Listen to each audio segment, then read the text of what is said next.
नमस्कार साथियों। मैं आप सबको बताना चाहता हूं कि हमारा जो इम्पैक्ट एकेडमी पे एएलएम एसए और जेई के लिए बैच स्टार्ट हो गया है, जो है टारगेट बैच है, जिसकी फीस आपसे सिलेक्शन के बाद ली जाएगी। तो उसकी कक्षाएं शुरू हो चुकी हैं। जो बैच है हमारा टेक्निकल, सबसे बड़ी टेक्निकल भर्ती के लिए, एएलएम एसए और जेई के लिए, वो हमने स्टार्ट कर दिया। 12 अगस्त से क्लास स्टार्ट है। तो आप उसके लिए आना और क्लास लगाना, तभी आप डिसीजन लेना कि आपको कैसा लगा। तो उसके लिए आज की हमारी सबसे पहली क्लास है बेसिक इलेक्ट्रिसिटी। बेसिक इलेक्ट्रिसिटी, प्रारंभिक विद्युत। विद्युत जैसे मैं आपको नाम से ही बता देता हूँ, बेसिक के अंदर क्या बताते हैं हम आपको कि विद्युत है क्या, कैसे इसमें क्या होता है। तो जैसे बात करते हैं हम विद्युत की, हम विद्युत के बारे में बात करें तो विद्युत क्या है। विद्युत क्या, क्या हम विद्युत को बना सकते हैं? नहीं, हम ना ही विद्युत को बना सकते हैं, ना ही विद्युत को हम खत्म कर सकते हैं। तो इसके लिए हम लिखेंगे कि विद्युत जो है उसके हम, विद्युत एक प्रकार की ऊर्जा है। क्या है? लिखोगे आप, विद्युत एक प्रकार की ऊर्जा है, जिसे हम न ही बना सकते हैं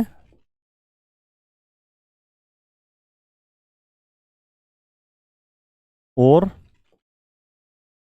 न ही खत्म कर सकते हैं।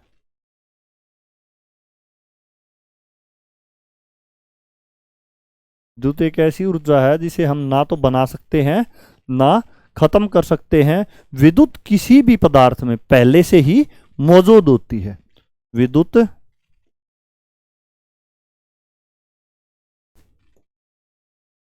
किसी भी पदार्थ में पहले ही उपस्थित या मौजूद बोल सकते हैं उसको, प्रेजेंट होती है। ठीक है। तो हम क्या करते हैं, जैसे मैं आपको एक उदाहरण दूंगा, उसके अकॉर्डिंग आप इस चीज को समझना।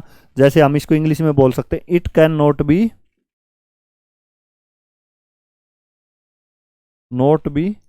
It can not be destroyed.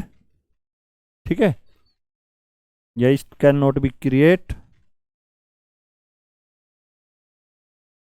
Nor be destroyed.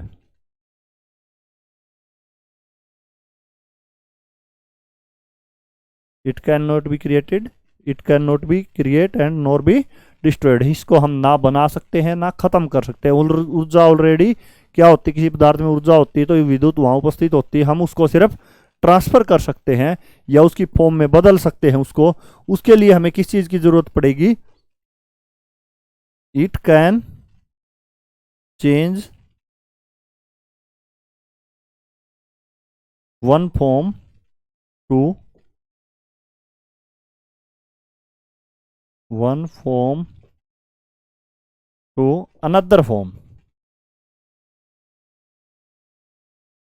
हम इसको एक फॉर्म से दूसरी फॉर्म में क्या कर सकते हैं, बदल सकते हैं, जिससे हम इसको, इसके लिए हमें किसी पदार्थ यानी मैटर की जरूरत होगी।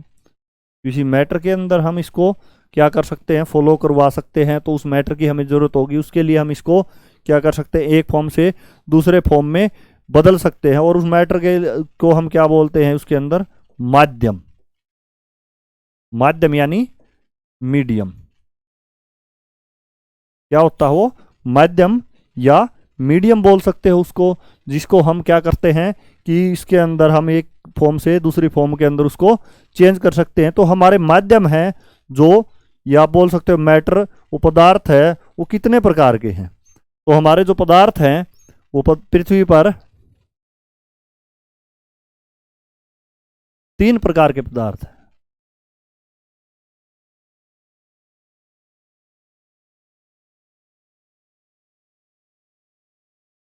3 प्रकार के पदार्थ या 3 प्रकार की पदार्थों की अवस्थाएं हैं। पदार्थ, अवस्थाएं हैं। तो इसके लिए अब आप देखोगे तीन प्रकार की पदार्थ अवस्थाएं हैं।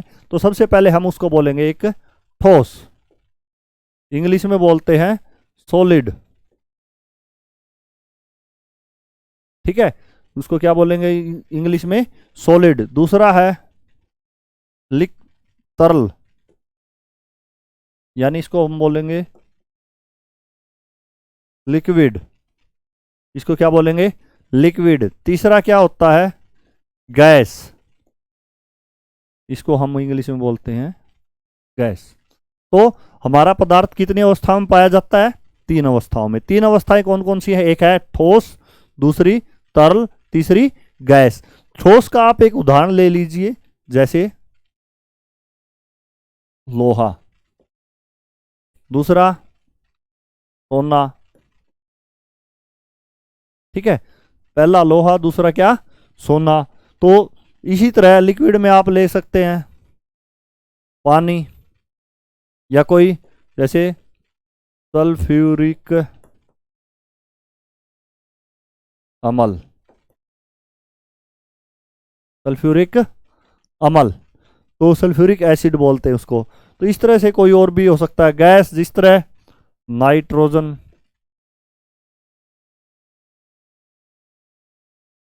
ऑक्सीजन, और आपकी हाइड्रोजन, ये जो गैसें हैं वो किसके अंदर आती हैं? गैस के अंदर। तो तीन अवस्थाओं में होता है। तो इसके लिए हम तीनों का अलग अलग एक चीज पढ़ेंगे कि हमें सबको पता है कि ठोस, तरल और गैस, इनके अंदर अंतर होता है। तो अंतर क्या होता है? सबसे पहले ठोस के बारे में पढ़ेंगे कि ठोस क्या है और ठोस के अंदर क्या क्या चीजें होती हैं। जैसे ठोस के अंदर हम पढ़ेंगे एक तो इसका निश्चित भार। क्या होता है?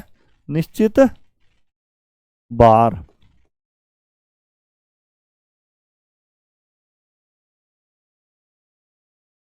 निश्चित भार। दूसरा, इसको हम इंग्लिश में क्या बोलते हैं? Fix weight. Fix wait.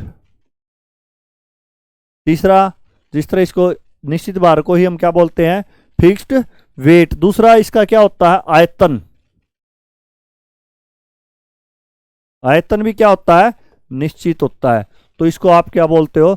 Volume. English में क्या बोलोगे?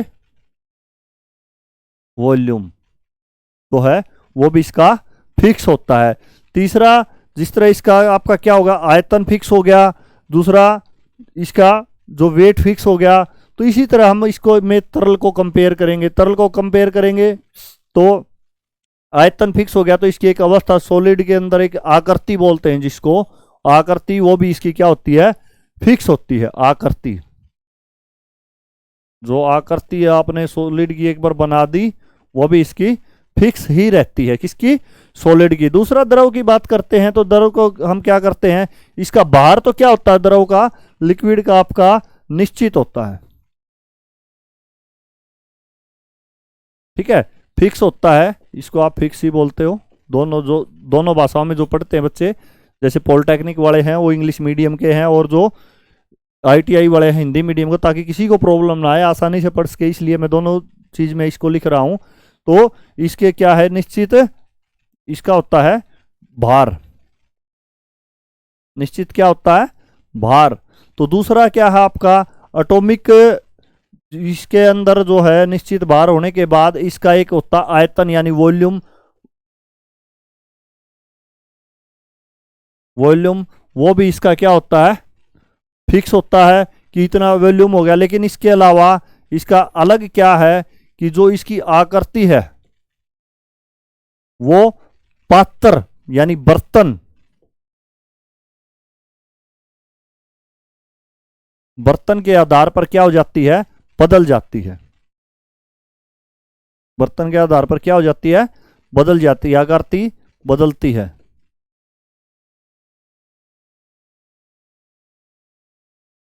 आकृति बदलती रहती है। तो इसकी आकृति क्या करती है? बदलती रहती है। तो बात करें गैस की। गैस का सिर्फ भार क्या होता है? निश्चित होता है। गैस का भार क्या होता है? निश्चित होता है। और इसके अंदर जो जिसको हम जिस पात्र में डालते हैं, इसका जो दूसरा लिखेंगे हम आयतन। आयतन क्या होता है? पात्र के अनुसार, पात्र के अनुसार। ठीक है, इसका आयतन पात्र के अनुसार होता है, फिक्स नहीं होता। और बात करें इसके, जिस तरह इसका उदाहरण दें, हम पहले इसका दे दिया था, गैसों का हमने उदाहरण दे दिया। तो इसके अंदर हम जब जिसको जिस पात्र में डालेंगे उसके अनुसार, जैसे हम एक ले लेते हैं सिलेंडर। सिलेंडर जो गैस वाला सिलेंडर देखा है घर पे होता है, उस सिलेंडर के अकॉर्डिंग क्या होता है, जिस तरह का उसके अंदर डाला तो उसी अवस्था में वो गैस फैल जाती है। ठीक है, और उसका जो हमारा भार है वो तो हमने उसमें 15 kg भरा तो 15 kg, 14 kg भरा तो 14 kg। ठीक है, जितना हमने भार भरा वो भार फिक्स होता है। और उसका क्या है, आयतन सिलेंडर के अकॉर्डिंग चेंज हो जाता है। जितना उसका आयतन होता है, जिस शेप में वो हमारा पात्र होता है, उसी शेप में क्या हो जाती है, हमारी गैस वहीं तक फैलती है जितने उसके अंदर वो आ सकती है।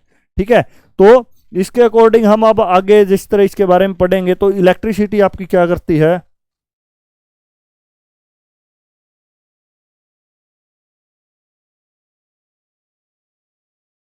इलेक्ट्रिसिटी। तो इसको आप बोल सकते हो, इलेक्ट्रिसिटी क्या बोलते हो, विद्युत।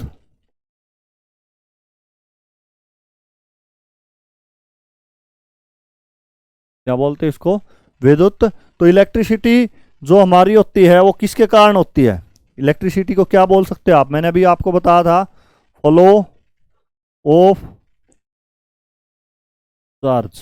फ्लो ऑफ चार्ज, यानी फ्लो ऑफ चार्ज का मतलब, यानी किसी भी आपका कोई मटेरियल है, मैटर है या मटेरियल बोल लो इसको, कोई भी पदार्थ है, लकड़ी है, लोहा है, जो चीजें हैं उसके अंदर आप देखोगे कि किसके अंदर विद्युत धारा बह सकती है, किसके अंदर नहीं बह सकती है। तो उसके लिए आपको क्या करना है, जो आपका मटेरियल है, मटेरियल जैसे आपने उदाहरण ले लिया एक लोहा, दूसरा क्या ले लिया, चांदी।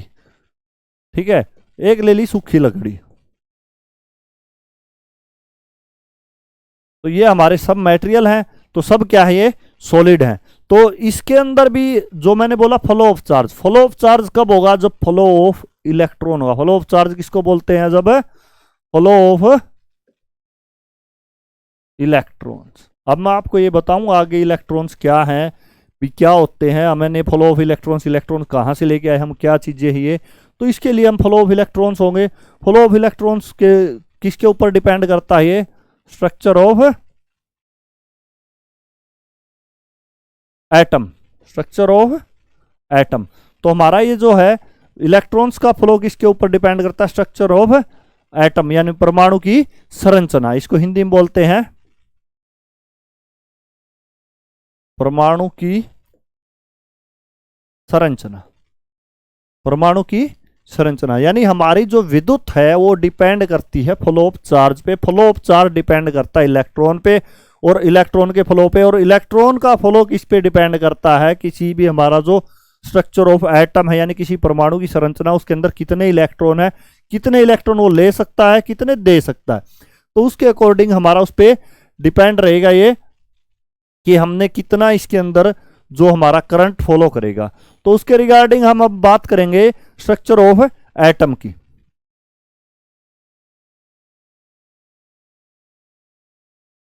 स्ट्रक्चर ऑफ एटम, इसमें आप परमाणु की संरचना, परमाणु की संरचना, इसको बोलते हैं हम स्ट्रक्चर ऑफ एटम को, परमाणु की संरचना। लेकिन आप अब इसके अंदर एक चीज देखना, स्ट्रक्चर ऑफ एटम क्या होता है, इसके अकॉर्डिंग हम क्या मानते हैं कि एक एटम है जो जो हमें बताया गया, आज तक पढ़ाया गया है, उस एटम के जो सेंटर में होता है, बीच में बोलते हो, बीच यानी सेंटर, सेंटर में होता है, वहां क्या होता है उसका न्यूक्लियस। न्यूक्लियस हिंदी में बोलते हैं इसको नाभिक। जो सेंटर में होता है, बीच के अंदर होता है, उसको बोलते हैं हम न्यूक्लियस। और न्यूक्लियस के अंदर दो चीजें उपस्थित होती है। दो चीजें क्या होती हैं, एक होता है न्यूक्लियस दो चीजों से मिलकर बनता है, प्रोटॉन प्लस न्यूट्रॉन। किस किस से मिलके बना है? प्रोटॉन प्लस न्यूट्रॉन से मिलके आपका क्या बना है? न्यूक्लियस, यानी इसको हम हिंदी में बोलते हैं नाभिक। तो किसी भी स्ट्रक्चर ऑफ एटम को पढ़ने से पहले हमें उसके न्यूक्लियस के बारे में पता होना चाहिए। न्यूक्लियस के अंदर क्या होता है? उसका प्रोटॉन प्लस न्यूट्रॉन। और उस न्यूक्लियस कहाँ होता है? सेंटर में, यानी बीच के अंदर। मान लिया हमने ये क्या है? न्यूक्लियस। तो न्यूक्लियस है, तो न्यूक्लियस का ये आपका बीच में सेंटर में क्या आ गया? नाभिक। नाभिक जो न्यूक्लियस आ गया इस किसी एटम का, तो उसके अंदर क्या होंगे? Proton plus neutron. तो इसके चारों ओर जो कक्ष होते हैं, इसके चारों ओर क्या होते हैं? कक्ष। वो कक्ष होते हैं हमारे चार, के एल एम एन। चार कक्ष का नाम दिया गया हमें, चार कक्ष का अलग अलग, के एल एम एन।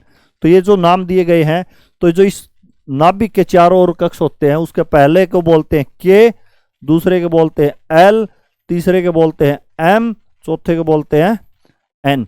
मैं इनके अंदर आपको बताऊंगा इलेक्ट्रॉनों की संख्या कैसे होती है, क्या होता है इलेक्ट्रॉन प्रोटॉन के बारे में, न्यूट्रॉन के बारे में।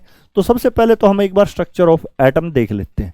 स्ट्रक्चर ऑफ एटम जो देखेंगे उसके अंदर फिर हम कि पहले तो एटम को समझे, एटम के किस तरह बना है, उसके अंदर क्या क्या चीजें होती हैं। तो उसके लिए आप देखिए एक बार, ये देखिए जो हमारा बीच में ये बना हुआ, इसको बोलते हैं हम नाभिक। क्या बोलते हैं? नाभिक। जिसके अंदर देखो हमें प्रोटॉन P प्लस एन लिखा दिखाई दे रहा है। P क्या होते हैं यहाँ पे? प्रोटॉन। एन क्या है? न्यूट्रॉन। किसी भी आपका एटम का स्ट्रक्चर इस तरह का होगा, तो उसके अंदर जो बीच में होगा नाभिक होगा, न्यूक्लियस होगा, उसके अंदर प्रोटॉन और क्या होते हैं? न्यूट्रॉन। तो जो ये उपस्थित होते हैं प्रोटॉन और न्यूट्रॉन, इसके चारों ओर जो कक्ष होते हैं, चारों ओर कक्ष होते हैं, तो उन कक्ष को हम क्या बोलते हैं? या तो हिंदी में कक्ष, इंग्लिश में ऑर्बिट या सेल बोलते हैं। जिस तरह हमने आगे दिखा रखे हैं कि पहला कक्ष हमारा क्या है? ये जो ग्रीन कलर का है, इसको बोलते हैं हम के। नेक्स्ट है ब्लू का, इसको एल, येलो को एम, और आगे रेड को एन। ये अलग अलग हमें जो दिखाई दे रहे हैं हमारे, ये क्या है? कक्ष। कक्ष या ऑर्बिट या सेल, कोई भी एक चीज बोल लो। हिंदी में बोलो कक्ष, इंग्लिश में आप ऑर्बिट बोल लो, चाहे सेल बोल लो, दोनों चीजें ठीक रहेंगी आपकी। उसके बाद के एल एम एन, तो इसको हमने के को एक नंबर पे नाम दिया गया है, के इज इक्वल टू 1, फिर L is equal to 2, M is equal to 3 and N is equal to 4। तो जिस तरह है ये आपके चार कक्ष। पहला कक्ष किसको माना गया? के को, दूसरा कक्ष एल को, तीसरा कक्ष एम को, चौथा कक्ष एन को माना गया है। तो यहां पे हम देखेंगे कि इनके अंदर हम इलेक्ट्रॉन्स की संख्या ज्ञात करते हैं। तो कैसे करते हैं?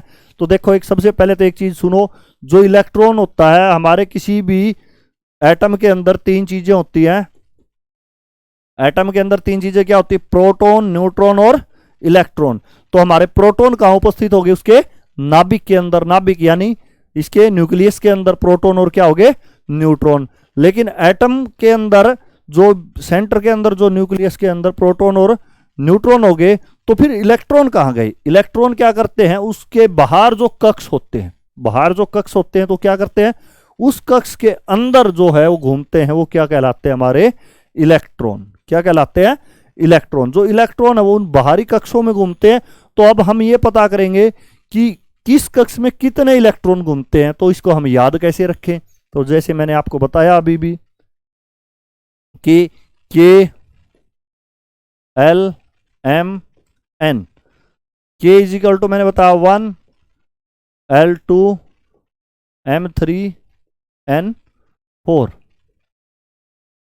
ठीक है, मैंने आपको ये बताए हैं। तो इसके अकॉर्डिंग आपका क्या है? के को आप यहां पे एक चीज कर सकते हो, हर एक को जिस तरह पहला कक्ष है, दूसरा कक्ष है, तीसरा कक्ष है, चौथा कक्ष है, तो आप इसके अकॉर्डिंग क्या कर सकते हो? इसको उसी के अकॉर्डिंग इसका स्क्वायर करते जाओ, इलेक्ट्रॉन याद रखने के लिए कक्ष का स्क्वायर, और हर एक की मल्टीप्लाई बाय 2।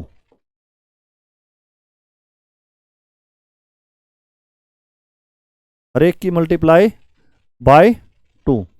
ये कि यहां पे अकेला ही है, ये इसका स्क्वायर। तो आप देखोगे एक का स्क्वायर 1 मल्टीप्लाई बाय 2, और 2 का स्क्वायर 4 मल्टीप्लाई बाय 2, 3 का स्क्वायर 9 मल्टीप्लाई बाय 2, और 4 का स्क्वायर 16 मल्टीप्लाई बाय 2। तो अब आप देखोगे सबकी मल्टीप्लाई, पहले का क्या आया, के में कितने हो सकते हैं, मैक्सिमम से मैक्सिमम है ये, ज्यादा से ज्यादा कितने आ सकते, के के अंदर कितने आए 2। उसके बाद एल के अंदर 4 दूनी 8, एम के अंदर 9 दूनी 18 और एन के अंदर 16 दूनी 32, 16 दूनी 32। तो आपके इतने इलेक्ट्रॉन्स इसके अंदर आ सकते हैं, ये 18 है भाई, ठीक है। तो इतने इलेक्ट्रॉन हमारे आ सकते हैं। तो इसके अकॉर्डिंग हम क्या करेंगे कि हमें कोई पूछे के अंदर मैक्सिमम कितने इलेक्ट्रॉन आ सकते हैं, ये क्वेश्चन आते हैं भाई इस टाइप के पेपर में।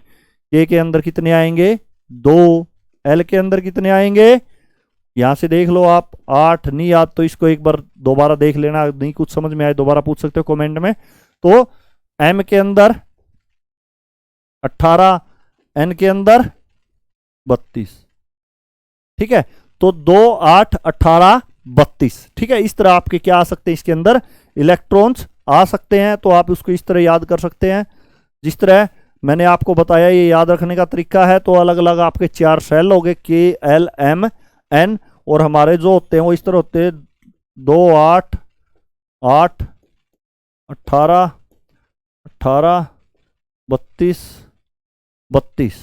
तो आज हमारे तो कितने हैं टोटल 118। उसके बाद भी आगे भी कुछ खोज दिए होंगे, पहले कितने थे जिसमें से डिफाइन थे 114, ये क्या थे डिफाइन। अब आगे खोज चलती रहती है, तो इसमें कोई वो नहीं है कि भाई ये घट गए या बढ़ गए। तो इसके अंदर हमारे पास ये डिफाइन है, और उसके अलावा हम इस सीरीज में उसको भरते हैं जिस हिसाब से हम उसके अंदर वैलेंस इलेक्ट्रॉन निकाल सकते हैं। वैलेंस इलेक्ट्रॉन यानी फ्री, कितने इलेक्ट्रॉन फ्री हैं, या हम किसी को दे सकते हैं या किसी को ले सकते हैं। तो जो आपका इसके अंदर जो सेल है, ये देखो इसके अंदर मैंने आपको दिखा रखा, आप कक्ष, पहला कक्ष, दूसरा कक्ष, तीसरा कक्ष, चौथा कक्ष, के एल एम एन, ठीक है। तो इसके अंदर आपको देखो जो कक्ष कंप्लीट भर गया, जैसे के अंदर 2 इलेक्ट्रॉन आ गए, एक ये 2 इलेक्ट्रॉन आ गए, तो ये भर गया, तो ये कोई क्रिया नहीं करेगा। उसके बाद दूसरा, जिस तरह दूसरा भर गया, ये इसके अंदर 8 हो गए, ठीक है। दूसरे के अंदर 8 कंप्लीट होने के बाद ये भी कंप्लीट हो गया, तो ये भी कोई क्रिया नहीं करेगा। जैसे हमारा तीसरे में मान लिया 1 या 2 कुछ भी इलेक्ट्रॉन आ गए, तो जो ये इलेक्ट्रॉन तीसरे में है और तीसरा खाली रह गया, जिसके अंदर इलेक्ट्रॉन पूरे नहीं हुए, जो हमने काउंटिंग की थी वो इलेक्ट्रॉन पूरे नहीं हुए, तो ये खाली रह गया। तो इसका मतलब जो हमारे वैलेंस इलेक्ट्रॉन, इनको बोला जाता है जो फ्री है। ये फ्री हैं, एक कक्ष के अंदर कंप्लीट बंधे नहीं है, तो इसलिए ये इलेक्ट्रॉन क्या करेंगे, ये दूसरे इलेक्ट्रॉन्स के साथ क्रिया करके, रिएक्शन करके या बॉन्ड बनाकर उसके अंदर फॉलो अप चार्ज करेंगे। चार्ज क्या, चार्ज जैसे मैं अभी आपको बताऊंगा, इलेक्ट्रॉन के ऊपर खुद का चार्ज होता है नेगेटिव, प्रोटॉन पे पॉजिटिव, ठीक है। तो इसके अकॉर्डिंग मैं अब आपको बताने जा रहा हूं, इसमें नेक्स्ट देखना आप, ये जो मैंने आपको बताया इलेक्ट्रॉन, प्रोटॉन, न्यूट्रॉन, सबका अपना, जिस तरह प्रोटॉन का अपना चार्ज है, इलेक्ट्रॉन का अपना चार्ज है, और न्यूट्रॉन पे क्या चार्ज होता है। मैं आपसे एक बात पूछूंगा, क्या न्यूट्रॉन पे चार्ज होता है, तो आप एक बात यहां से पढ़ के बोल दोगे सर नहीं। क्यों, मैंने जैसे लिख दिया न्यूट्रॉन का आवेश चार्ज 0, आप यहां से पढ़ के बोल दोगे सर 0, वो 0 होता है, लेकिन ये नहीं कह सकते कि न्यूट्रॉन पे चार्ज नहीं होता। टोटल चार्ज ये होता है 0, यानी पॉजिटिव नेगेटिव सब ऐड करके देखते हैं तो टोटल चार्ज क्या होता है 0। तो टोटल चार्ज हमारा जो 0 होता है वो क्या है, उदासीन भी बोल सकते हो इसको, हिंदी में क्या बोलते हो, उदासीन। इसको उदासीन भी बोल सकते हो आप। इसके अलावा जैसे अब आपको मैं बताऊंगा प्रोटॉन और इलेक्ट्रॉन और न्यूट्रॉन के बारे में, प्रोटॉन, इलेक्ट्रॉन और न्यूट्रॉन के बारे में बताऊंगा।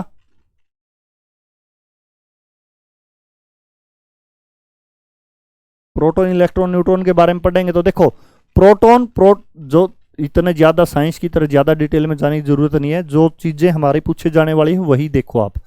जैसे प्रोटॉन है, प्रोटॉन के अंदर प्रोटॉन की खोज, पूछ सकता है भाई किसने की, प्रोटॉन की खोज किसने की थी, गोल्डस्टीन रदरफोर्ड ने।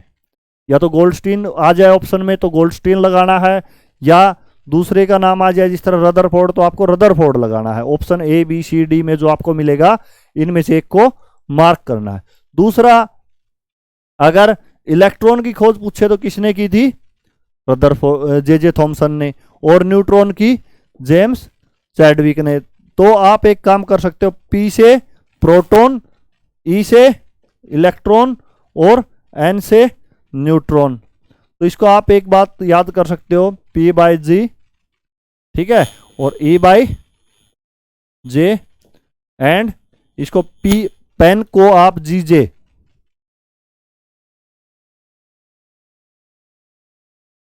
पेन पीई एन, पी से प्रोटॉन, ई से इलेक्ट्रॉन, एन से न्यूट्रॉन, पेन हमारा बनता है किससे, जी जे जे, जी से गोल्डस्टीन, जे से जेम्स से जे थॉमसन और जे से जेम्स चैडविक। आप इसको याद कर सकते हो। पेन किससे बनता है, जी जे जे, ठीक है, पेन यानी पी से, पी प्रोटॉन किससे, गोल्डस्टीन से रिलेटेड है, गोल्डस्टीन ने इसकी खोज की, ठीक है। इलेक्ट्रॉन, इलेक्ट्रॉन यानी जे थॉमसन, न्यूट्रॉन, न्यूट्रॉन यानी जेम्स चैडविक ने इनकी खोज की थी। तो उसके बाद जैसे मैंने आपको बताया कि जो संकेत हैं, संकेत यानी उनको बोलते हैं इंग्लिश में हम सिंबल, क्या बोलते हैं, सिंबल।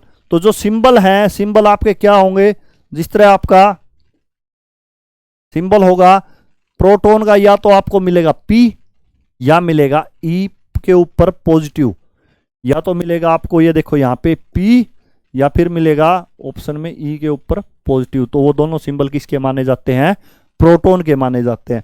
और इलेक्ट्रॉन का सिंबल है आपका E के ऊपर नेगेटिव, E के ऊपर क्या, नेगेटिव।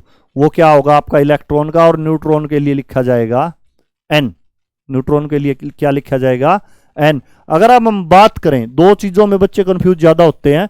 एक होता है इनका जो चार्ज, आवेश, आवेश देखो इनके पास चार्ज है, आवेश है, तभी तो ये फ्लो ऑफ चार्ज करेंगे, फ्लो ऑफ चार्ज करेंगे, फ्लो ऑफ चार्ज होगा तो क्या, फ्लो ऑफ है इलेक्ट्रिसिटी यानी फ्लो ऑफ करंट होगा। तो उसके अकॉर्डिंग हम आप देखेंगे कि जैसे आवेश है, चार्ज है, वो ये बात याद रखना, प्रोटॉन और इलेक्ट्रॉन जो वैल्यू होती है वो बराबर होती है किसकी, आवेश की, प्रोटॉन की और इलेक्ट्रॉन की। फर्क क्या है, प्रोटॉन P यानी पॉजिटिव, ई इलेक्ट्रॉन है उसके ऊपर नेगेटिव का सिंबल होता है, वो नेगेटिव। यानी जो आपका चार्ज है 1.6 इंटू 10 की पावर -19 कूलम, यहां पे ये किसका है, प्लस का चार्ज। तो ये किसका होता है इतना चार्ज, प्रोटॉन का होता है। और न्यूट्रॉन का जो है वो कोई चार्ज नहीं होता, न्यूट्रॉन क्या होता है, उदासीन होता है। और इलेक्ट्रॉन की बात करें तो ई के ऊपर नेगेटिव साइन है, आप याद रखना, जिसके ऊपर नेगेटिव साइन है उसका चार्ज भी नेगेटिव। जैसे -1.6 इंटू 10 की पावर -19 कूलम, दोनों का चार्ज दिखने में सेम होता है मैथमेटिकली, लेकिन फर्क क्या होता है, प्लस और माइनस का, वो प्लस का होता है प्रोटॉन का, और इलेक्ट्रॉन का माइनस का होता है। अगर हम न्यूट्रॉन के चार्ज की बात करें, आवेश की बात करें, तो क्या होता है, उदासीन, यानी उसका टोटल चार्ज क्या होता है आपका, 0। उसको आप टोटल चार्ज उसका क्या बोल सकते हो, 0। उसके बाद हम बात करते हैं इसके द्रव्यमान की। द्रव्यमान क्या होता है आपका, एक बात याद रखना, देखो चार्ज की बात करें तो आप एक बात इससे समझ सकते हो कि किसी भी एक चीज का जो चार्ज होता है वो कब करता है, जितना जिसके पास पॉजिटिव होता है उतना नेगेटिव होता है। हमारे इंसान के पास भी जितनी पॉजिटिव थिंकिंग है और उतनी ही नेगेटिव होती है, वो इंसान पे डिपेंड करता है कि वो कौन सी थिंकिंग को ज्यादा बढ़ावा देता है। जो पॉजिटिव लोग होते हैं वो आगे बढ़ जाते हैं, और नेगेटिव वाले क्या करते हैं, पीछे रह जाते हैं। वो सोचते रहते हैं कि अभी शुरू करें यार, अभी नहीं आया। तो ये ऐसी ऐसी बातें उनके दिमाग में आती है नेगेटिव पॉजिटिव वाले के बाद में। भी पॉजिटिव वाला क्या कहता है, हाँ मेरा सीईटी तो प्री तो क्लियर है, मेन के लिए मैं अब क्या करूंगा, जैसे लग जाता हूं, और उसके लिए वो रेगुलर लग जाता। वो ये नहीं देखता कि अभी आएगा, 3 महीने में आएगा, 6 महीने में आएगा, वो रेगुलर करता उस चीज को। तो जैसे अब हमारा प्री होने के बाद जिसका क्लियर हो गया, मेन अभी जस्ट एक साथ धमाका होगा, तो उसके लिए आप रेगुलर बन जाए अभी से। तो इसके लिए आप देखिए द्रव्यमान के अंदर बात करेंगे, ये तो चार्ज की बात थी, तो इन दो का बराबर था। अगर द्रव्यमान की बात करें तो न्यूक्लियस के अंदर, किसी एटम के न्यूक्लियस यानी नाभिक के अंदर जो चीजें होती है उनका द्रव्यमान बराबर होता है। यानी आपका प्रोटॉन और न्यूट्रॉन किसके अंदर होते हैं? नाभिक के अंदर। नाभिक के अंदर जो एक साथ रहते हैं दोनों का द्रव्यमान बराबर होता है। आप एक एग्जांपल ले लो कि भी दो एक साथ रहते हैं, सब साथ में खाते, साथ में नहाते, साथ में रहते, तो एक जैसे होंगे। एक जैसे को साथ में कौन रहता? प्रोटॉन और न्यूट्रॉन। कहाँ रहते हैं?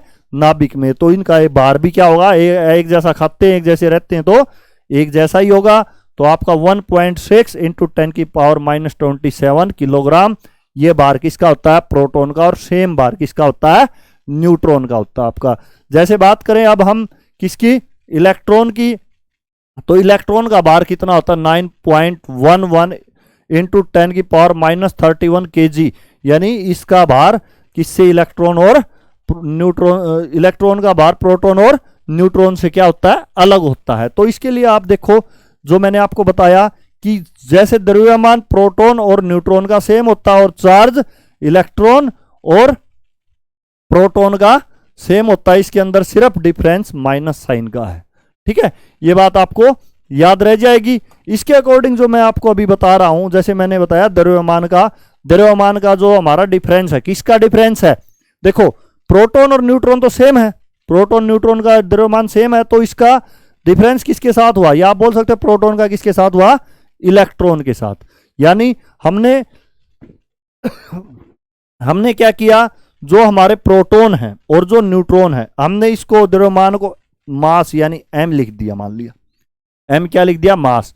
तो हम मान लिया मास ऑफ प्रोटॉन क्या लिख देते हैं? mp। और मास ऑफ इलेक्ट्रॉन क्या लिख देते हैं? me। अगर हम इनकी रिलेशन आपस में बनाएं तो क्या बनेगी? जो है यहां पे देखो, me बराबर होगा mp बाय 1840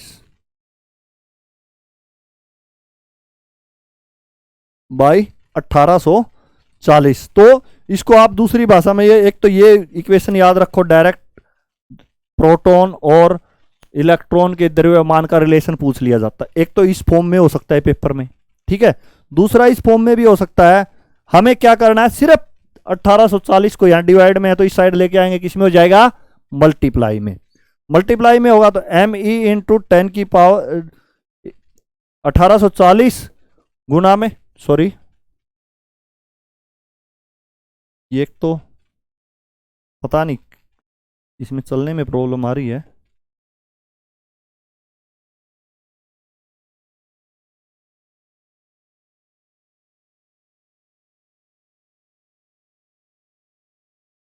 तो 1840 बराबर होगा mp।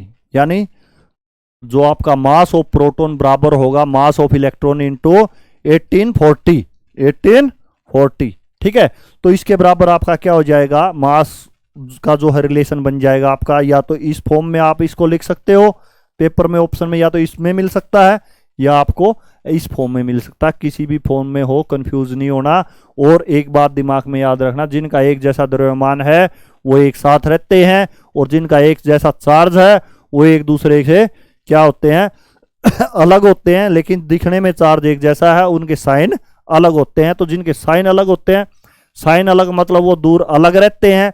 साइन अलग, तो साइन अलग किसका है? प्रोटॉन और इलेक्ट्रॉन का। प्रोटॉन कहाँ रहता है? उसके नाभिक में रहता है, ठीक है, सेंटर में रहता है एटम के, और इलेक्ट्रॉन कहाँ रहता है? बाहर कक्ष में रहता है, इसलिए इनका साइन भी अलग है। तो और बाहर साइन अलग है, वैल्यू एक जैसी है मैथमेटिकली वैल्यू, लेकिन सिर्फ क्या फर्क है? पॉजिटिव और नेगेटिव का, क्योंकि अलग अलग रहते हैं, तो इनका अलग अलग हो गया साइन।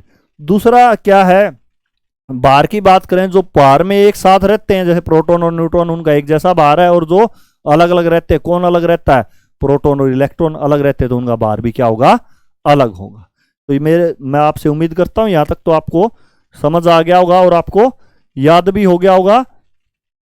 इसके बाद अगर आप इसको यहां से याद रखते हैं तो आप इसको चाहे सोल्व कर सकते हैं मैथमेटिकली। ये वैल्यू इसके बराबर निकालने की कोशिश करोगे तो इसको अगर आप 1840 से मल्टीप्लाई करोगे तो ही आपकी वैल्यू आएगी कितनी?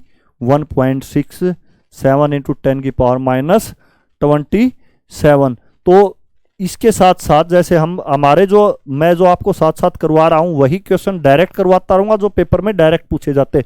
इस जो आपको ये चार्ट दिख रहा है कि प्रोटॉन इलेक्ट्रॉन न्यूट्रॉन, इसमें किसकी खोज किसने की, क्या उस पे चार्ज है, क्या उसका सिंबल है, क्या उसका द्रव्यमान है, ऐसी चीजें अक्सर पेपर में जो है हमारे एएलएम के पेपर में डायरेक्ट एएलएम ऐसे पेपर में यहां से उठा के पूछ लिया जाता है।